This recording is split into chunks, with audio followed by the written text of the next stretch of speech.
Guys, the Wild Ninja here, and we're back with another discussion video. Today we're going to be discussing some brand new information based on Lord Raz's Master. We had just got, a couple days ago, a whole heap of information thanks to Doc White answering some questions, and some of this stuff is interesting. We spoke about pretty much all the J stuff that is needed to know. There's a lot of other stuff that isn't so important. We've also covered some Euphrasia stuff. But we're going to kick off with now the brand new information we learned about Lord Raz's Master and a couple of his relevance to a couple of previous characters that we've known for 15 years at this point. Let's discuss what characters I'm specifically talking about because this information is needing to come to light now. Let's start with question number 7. Does Raz's Master consider Raz a helper/ally or just a tool in his plan? Doc White replies with, wait for this. Which is interesting. This could mean multiple things.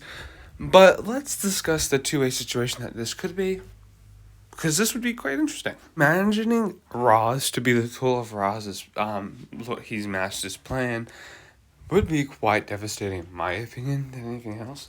For several years, his master has put faith and control into him to, conceiving in his plan.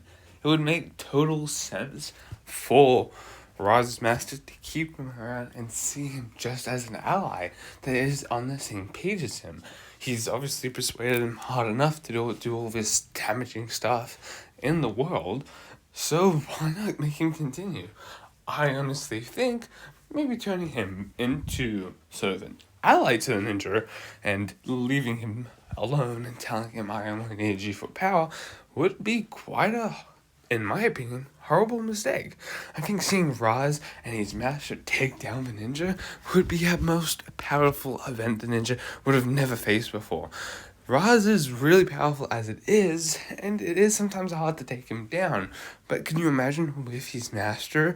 It would take not just the 6 original ninjas to stick together in this, but also the new ninja to stick together in this fight.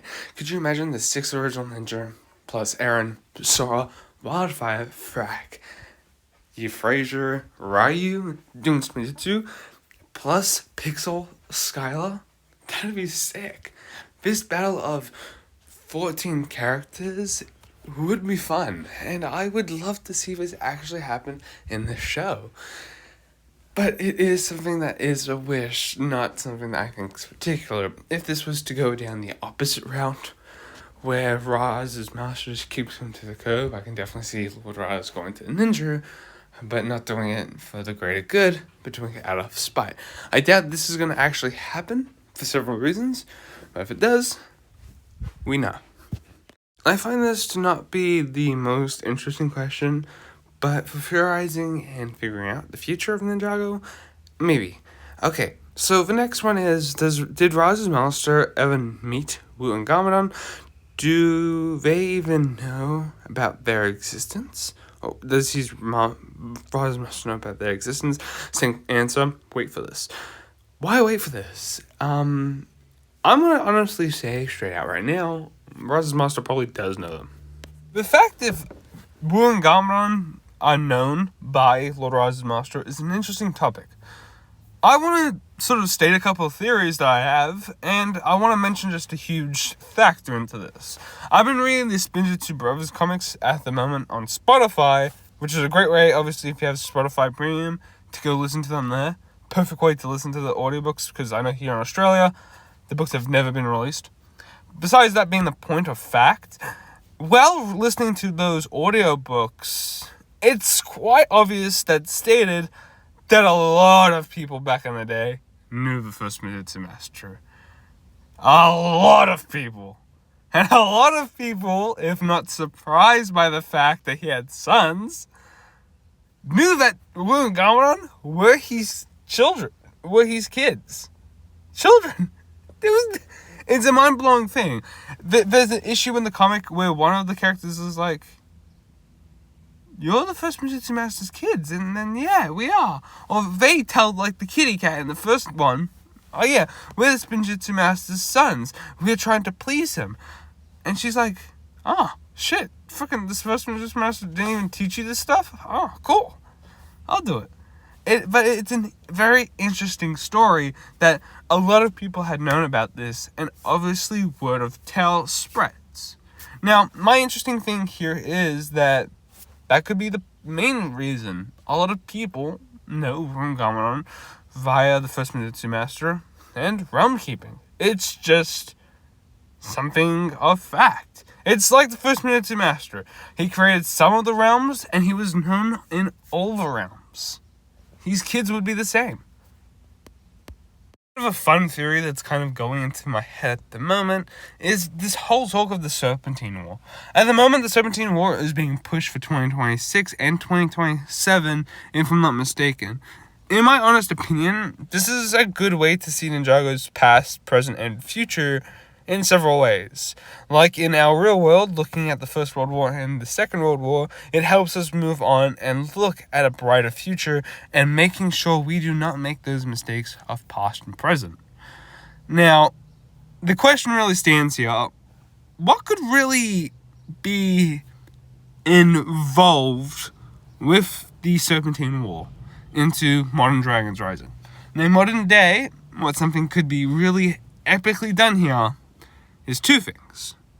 One is the Elemental Masters all come up for this final battle in Dragons Rising, which I think is and would be the best ending of Ninjago ever, because Dragons Rising isn't just about the powers of Dragons Rising, it's about these elemental powers that have come from dragons.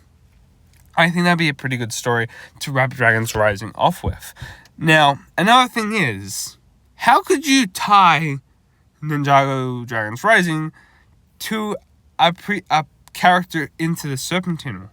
Well, here's a fun one. What about Strike? Well, we don't know much about his character, but we do know he will play an important part in the comics. However, I do not think he's Lord Rise's master for several different reasons, because he's not really powerful. Now, the other thing here is, there could be a greater cause to this. Again, Lord Rise's master could be multiple people like the Overlord, etc., etc., but what if it was a being of destruction that helped Chen and Klaus during the war? This could be a great way that manipulation onto characters such as Cole's grandfather could have been played out, and would be a great way to tie it into the Serpentine War. If Lord Rise's master's plan was to sort of start devouring back then, but couldn't because things weren't going the way he wanted to during the Serpentine War, it would have been a great way to tackle him, and would be a great way to sort of make him an Overlord villain, just like the Overlord, similar on a similar scale of villainy, but also at the same time wrapping him up to be a bit of a smarter guy than the Overlord, because this guy has two different ulterior motives. He doesn't want to rush into things, but he'll take his time to deceive his plan. I think this could totally work, and could totally be something that has contributed. But nonetheless, it is just a theory, fan theory, for me. But it probably won't be the case. But I would love to see them find a way to sort of tie the Serpentine War into Dragons Rising. I think that'd be pretty cool. Now the wrap up. Now, in my honest opinion, who do I think is Lord Rise's master? Again, my lips are sealed because you people in the comments keep telling me, but it's not who I think it is. Source Dragon Strength, an Overlord being, a Source Oni. There's a lot of debate out there, I understand. Now, in my honest opinion, I'm also kind of tired of keep speculating on Rise's master, mainly for several reasons. One of them being is we've been doing this for the last, well, I'm not going to count season 1, but I'm going to count the last 2 years of this, and it hasn't come out at all until like a fortnight leaks it, just saying. But number 2 is because I'm not really interested in the continuous speculation. I don't believe it to be anyone like Pike or someone that's been a villain in the previous seasons. Bloody hell, it could be a Rumi, but fuck, that wouldn't work. What's most likely happening here is it is a big being, an Overlord sort of type being, a Source Oni, whatever you want to call it. It's most likely that, and nonetheless, in full wrap-up of this whole conversation today, it is most likely going to know Ruin Garmadon. And if anything else, they're going to want to keep Raz on their side. Why throw him away once he's done literally everything for you for almost like a good 10, 20 years? What a mistake that would be. Now, whatever is the case in this, it is going to be an interesting story for Ninjago Dragons to tell, and Season 4 is obviously going to show off Raz's master. In my honest opinion, I'm looking forward to it. I think Ninjago Dragons Rising's writers, Doc Wyatt, Glenn Lacken, etc., know what they're doing with this.